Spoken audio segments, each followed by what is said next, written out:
Social contributions. How often do you humans rely on the fact that you will receive help, and how often is it possible for you to offer it in turn? For no one can rely on himself alone, everyone needs the help of his fellow human beings, just as everyone gets into situations to help another person.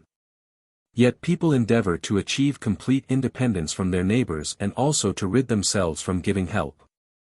They try to lawfully regulate what should be a voluntary service of help, and everyone tries to derive the greatest possible benefit for himself again from this regulation. What would be extremely highly valued for every individual person's soul as unselfish neighborly love is changed into an involuntary duty, and there is no benefit for the soul as long as all voluntary activity of love is excluded.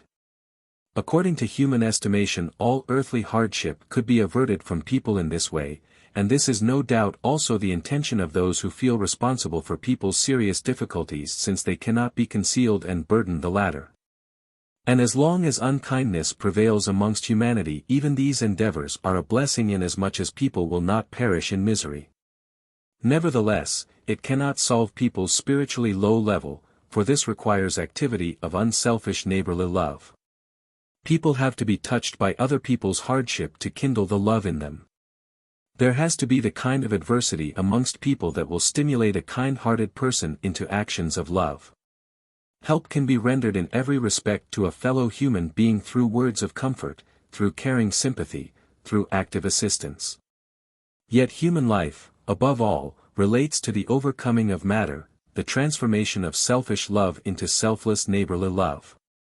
The human being should let go of what is desirable to himself in order to give it to a fellow human being who is in need of it. This is why wealth is unevenly distributed, precisely in order to motivate this will to give, since a person can learn to overcome matter at the same time and thereby make the greatest gift to himself by detaching himself from material possessions in order to alleviate a fellow human being's hardship.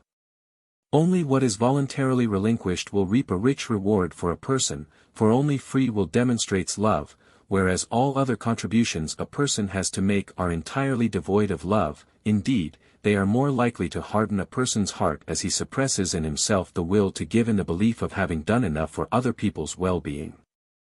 Yet no matter how much people try to ease economic poverty in this way, the human being will still be affected by hardship in other ways, on the one hand for his own benefit, but on the other hand in order to move a fellow human being's heart into providing help, in order to touch it, so that the spark of love ignites, so that love will not grow completely cold amongst people. And precisely those people with very hardened hearts are frequently affected by non-material problems, so that they have to take a different path if they are to be helped. Their pleasure of earthly possessions will be taken from them. What they did not want to give to alleviate other people's hardship they will then no longer be able to enjoy themselves. Material belongings will now lose their value, and blessed is the person who deals with this in the right way, who now voluntarily relinquishes it in order to give it to needy fellow human beings. Blessed is the person who ultimately acquires his fellow human beings' love as a result of good deeds, which alone will follow him into eternity. Then his hardship will not have been unsuccessful for his soul. Amen.